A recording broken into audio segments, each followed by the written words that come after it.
Hey guys, welcome back. I've got an Ariens Snowblower in the shop. This is the model with the differential right here that I was zooming on earlier. What's happening is this machine here needs this whole part replaced because the plates are a bit worn inside. He's losing traction. Now what's happening is that part is back ordered. So to get the guy going, what I will do today is take the differential out and I will weld the plates on the inside. I'll show you how to do that properly. This will get him going because I don't know when that part will be in. At least this way here, he will be able to use the machine the way it is. It's going to have traction on both wheels all the time. So when you go to turn, you will not have the differential effect. That's the only drawback, but it's no big deal. It will at least make the machine operable. So to get going here, I will remove this wheel and the other one on the other side.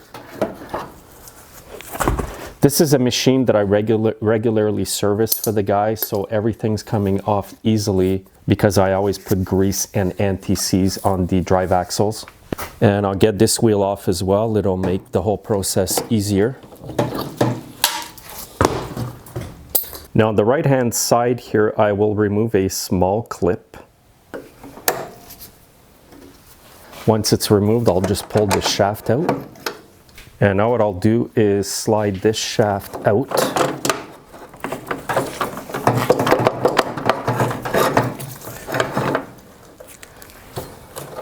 Now here's the differential. It is extremely greasy if the machine's been maintained. Next you'll need a T20 Torx.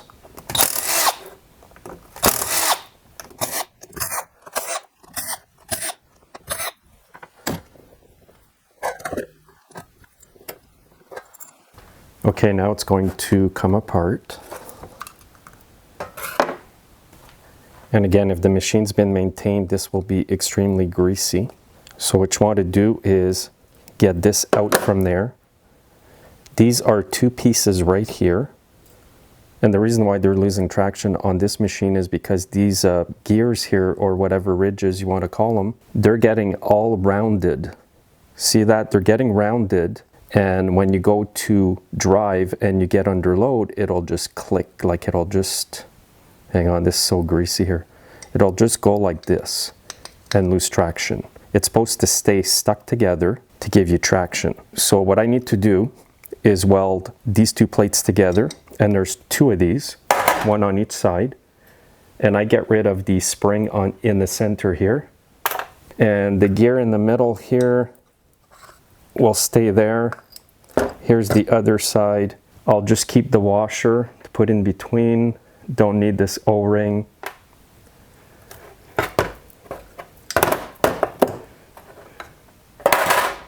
And what I'll do now is wash this in parts cleaner. Now to do that, I just use an old paintbrush and clean the grease right off.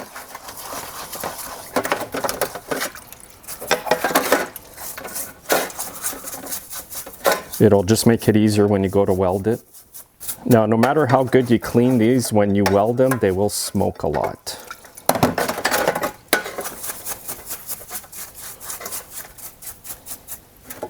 Now, this one here on the other plate here, you can see that they're really rounded, the edges. They're supposed to be sharp so that they don't slip. So I'm just going to clean all the parts here, and then I will show you where I am welding them.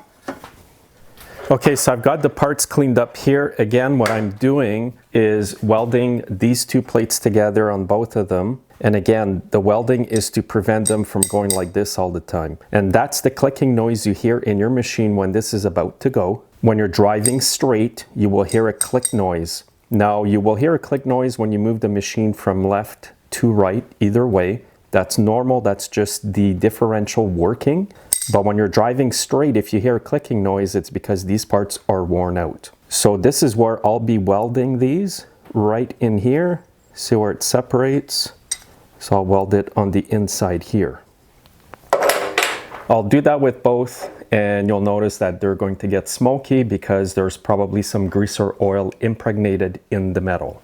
And I'll be using my MIG welder today, and I am using the Argo Shield gas.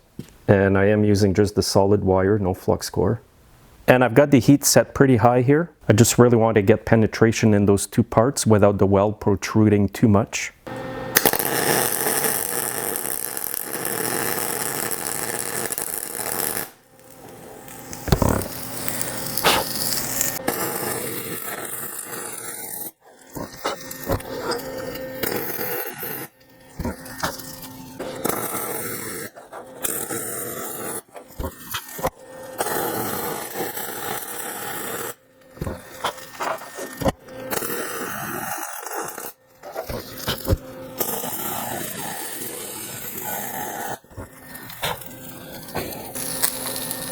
Now see all the grease that seems to have come out of the metal? Isn't that unreal?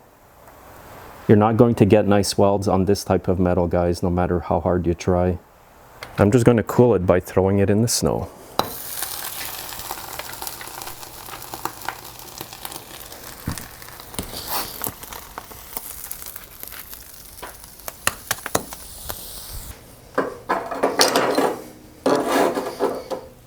Okay, so I've got all the parts here. I'm going to put it back together.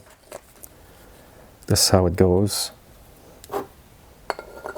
This goes on like that, and just line up all the holes. Now I will put a little bit of grease in these sections here. Sometimes my customers end up leaving the snowblowers like that because they just love the traction. The only thing, as I mentioned, is they cannot move it from left to right as easily, but for some it's no big deal. Now I only normally replace these parts on people who use their snowblowers to blow driveways. I typically don't have to do this for people who are just using their machines for their own residence. And now the other piece will go like that, and it's locked in.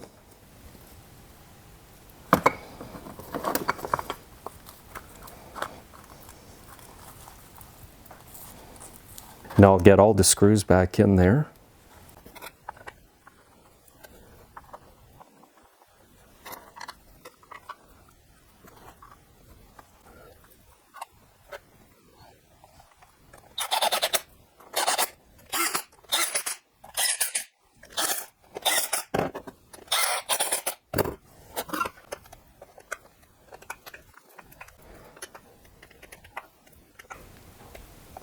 Okay, now this will be constantly locked. So the shaft will go through here, and now the plates inside cannot move from each other. All right, now it's time to put it back together. I will put some grease here on the shaft to just make it slide through there a lot easier. Don't get any grease on the drive system there, on the disc and the plate.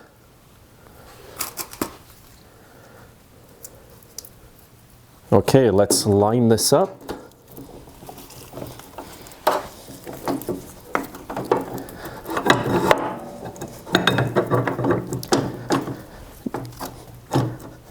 Now once you get it pushed in enough, put in the washers or the spacer that goes right here.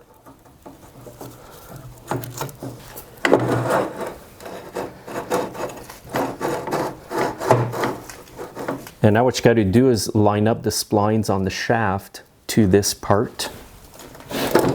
There we go. That went in pretty easy.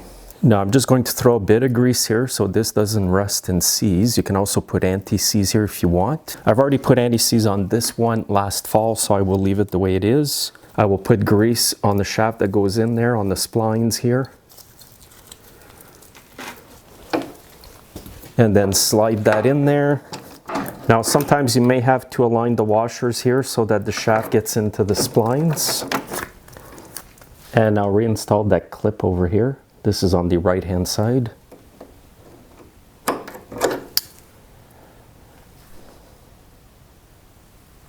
Now I'll just have another quick look inside here to make sure everything's okay. And everything looks good. I will put the belly pan back on.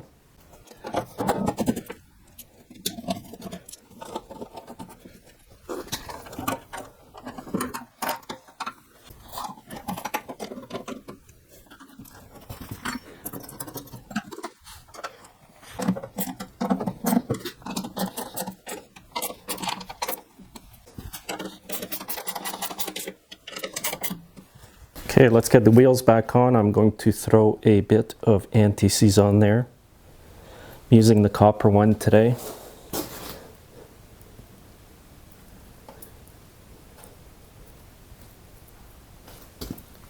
Put your key on the shaft, then line up the keyway to the key on the drive axle.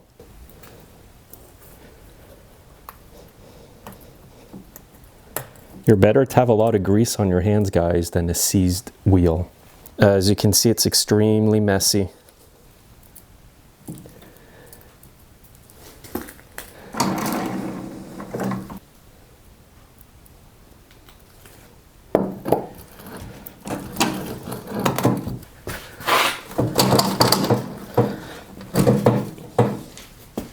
Now when you go to put this clip on, if the shaft is inside the wheel, just go on the other side and push the drive axle. It'll come out like that. Okay, everything's back together. So what's going to happen now, as I mentioned, is you won't have the differential anymore. So both wheels will always be locked together. It's not a bad thing. My own snowblower, the drive axle is all one piece. There's no differential and I don't have any issues with it. It's just for some people, they like the ease of being able to turn the machine left or right without too much difficulty. However, it's not a big deal. Like I said, this will get him going again. He's going to have good traction and his machine won't be sitting waiting for parts. So if you look at the wheels here, when I turn left, they're locked. If I turn right, they're locked together. That means you have traction on both wheels all the time, even if you're turning the machine.